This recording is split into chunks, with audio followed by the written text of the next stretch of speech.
লুটনের community ব্যক্তিত্ব, শিক্ষাবিদ, সমাজসেবক প্রয়াত ফাতেমা ইসলাম স্মরণে শোকসভা ও দোয়া মাহফিল অনুষ্ঠিত হয়েছে। ৬ জুলাই রোববার লুটন টাউনের একটি হলরুমে এই শোকসভা ও দোয়া মাহফিল অনুষ্ঠিত হয়। বাংলাদেশি কমিউনিটি লুটনের আয়োজনে শোকসভায় সভাপতিত্ব করেন লুটন ব্যারিপার্ক জামে মসজিদের সভাপতি হাজী আবুল হুসাইন।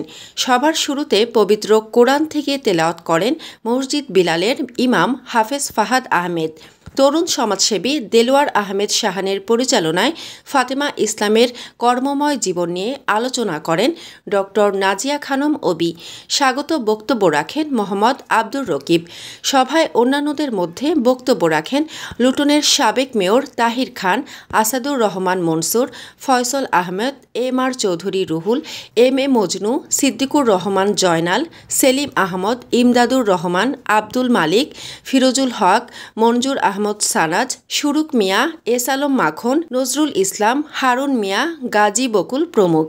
পরে প্রয়াত ফাতেমা ইসলামের বিদেহী আত্মার মাগফিরাত কামনা করে বিশেষ মোনাজাত পরিচালনা করেন লুটনের জালালাবাদ মসজিদের প্রাক্তন ইমাম, বিশিষ্ট আলেম দিন হাফেজ মাওলানা বশির আহমদ।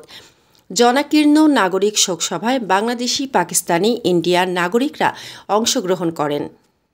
মানসম্মত হাঁস ও মোরগের চাহিদা পূরণ করতে আল আমিন হালাল লাইফ পোল্ট্রি রয়েছে আপনারই পাশে।